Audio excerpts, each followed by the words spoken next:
Bonjour et bienvenue sur Rêverie Créative. Je suis ravie de vous retrouver pour vous présenter une carte double swing.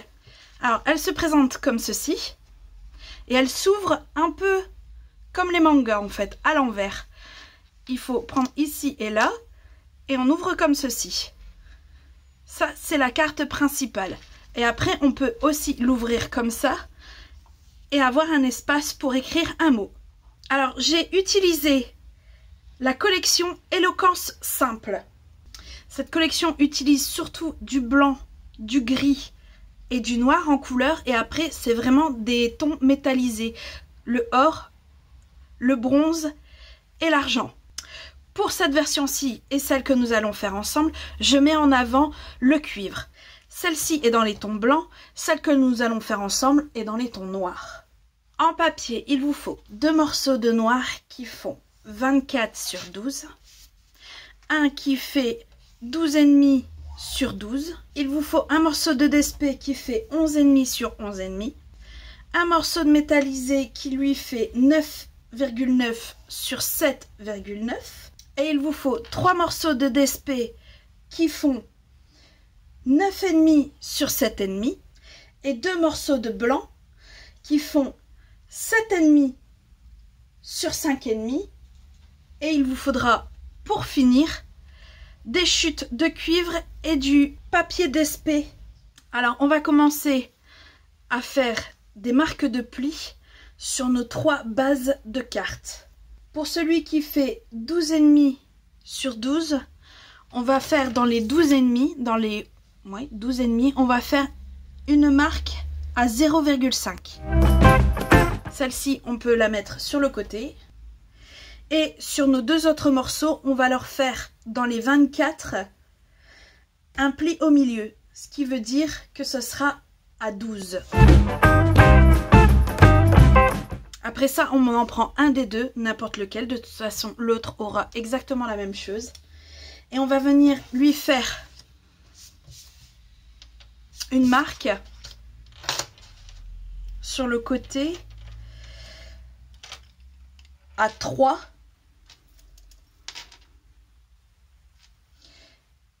Et à 11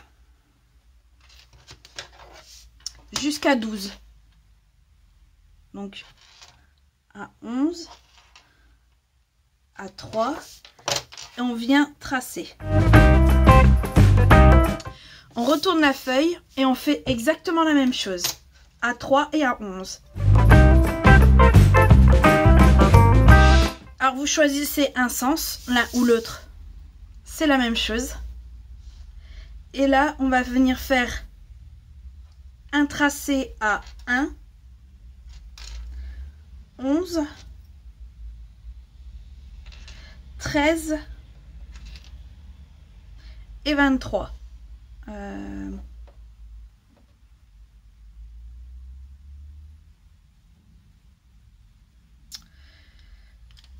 Ou si comme moi, vous avez qu'une petite règle,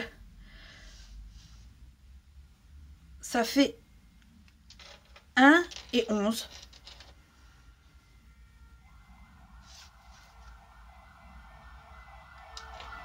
Et pareil, il faut faire plusieurs repères pour faire des lignes.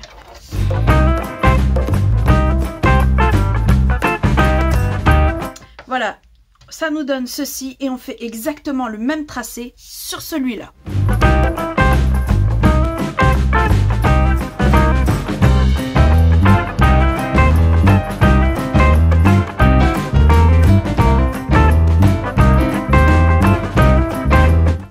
Voilà, nous avons nos 2 morceaux qui sont tracés exactement pareil. On en choisit un des deux. Moi, je vais prendre celui-là. Et on va venir évider les 2 carrés que nous avons sur chaque panneau.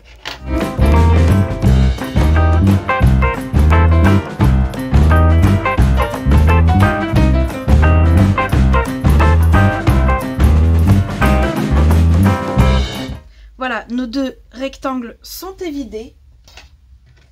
Alors, on prend le deuxième. Alors lui, on va lui faire un repère à 6 et à 18. En haut et en bas. On va prendre notre bille à gaufrer. Et on va venir faire un trait, mais pas de part en part. On va partir de notre trait ici pour aller en bas. Voilà. Et de notre trait en haut pour aller vers le haut. Ce qui nous fait ceci. Et on fait la même chose de l'autre côté. Voilà. Une fois notre trait fait, on va reprendre notre cutter. On va revenir pour couper, mais ici. Ici. Et là. Et on fait la même chose de l'autre côté.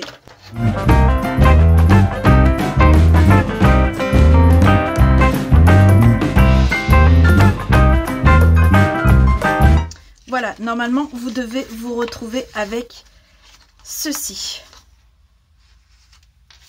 On va venir effacer tous nos traits de crayon.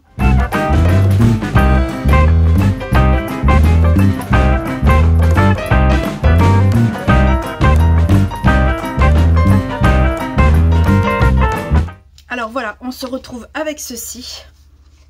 On va plier les traits ici.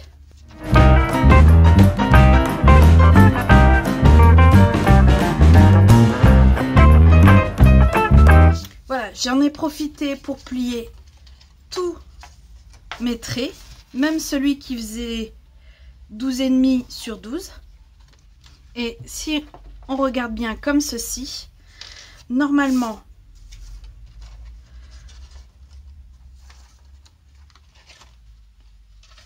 c'était dans l'autre sens. C'est pour ça que je dis normalement.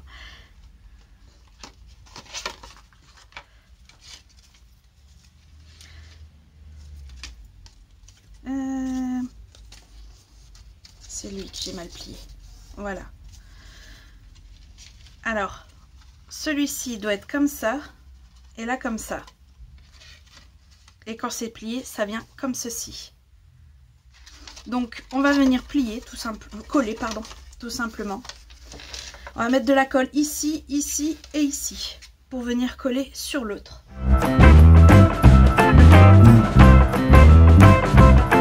Voilà, comme ça c'est collé. Et on va faire la même chose ici. On met de la colle ici, ici et ici. On vient recoller comme ça.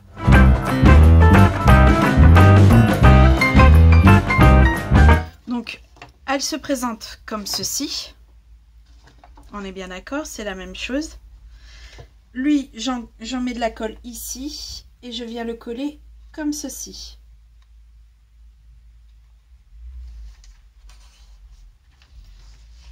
Ce qui fait qu'une fois fermé, ça fait ça.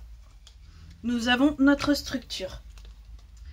Nous allons prendre notre papier métallisé qui fait 9,9 sur 7,9 ainsi qu'un de nos papiers design qui fait lui 9,5 sur 7,5. Et je vais venir un peu comme ici, prendre mon papier design et venir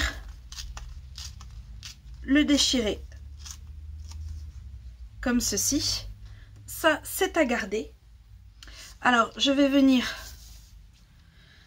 prendre mon Stampin' White noir avec la partie plume et je vais venir mettre en noir les déchirures là où on voit que c'est blanc.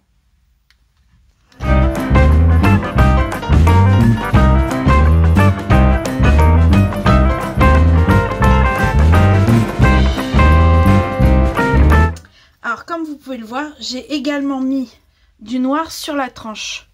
Comme ça, en fait, ça se fondra totalement avec le papier. Et je ferai exactement la même chose avec les autres papiers DSP. Donc celui-ci va venir se coller ici. Et avec le reste du papier design, je vais venir avec mes poinçons alphabet à loisir, découper un 3 à l'endroit, c'est mieux il paraît, et un 5.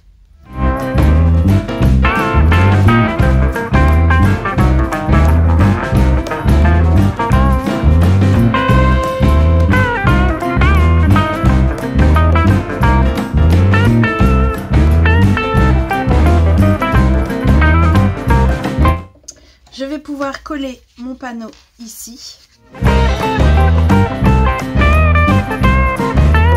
Voilà. Il nous restera à faire ceux de l'intérieur. Donc, et pour ce faire, je prends les deux panneaux qui restent de 9,5 sur 7,5 et les deux panneaux de 7,5 sur 5,5. Je vais également prendre du gris souris et ce set de tampons.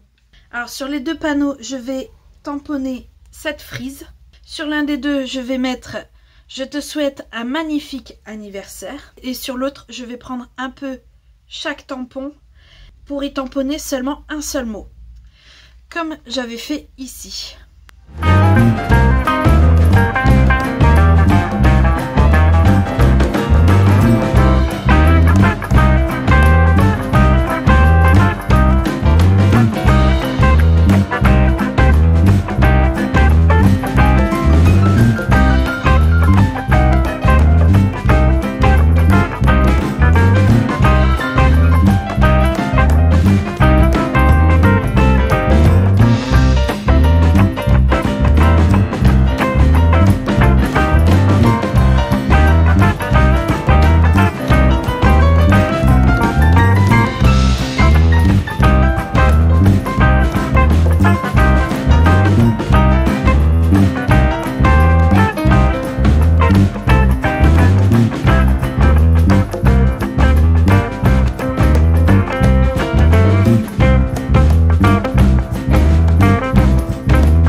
Ils sont tamponnés, il ne reste plus qu'à les coller ensemble pour pouvoir les poser sur notre carte.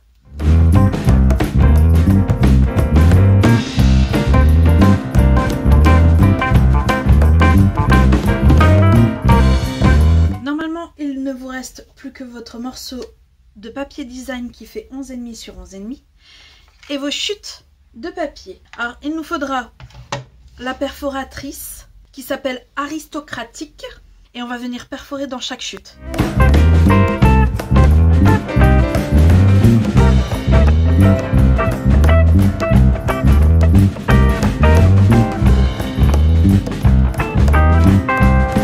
Alors vous l'aurez deviné, mon morceau de DSP vient ici et je vais venir coller nos étiquettes par-dessus.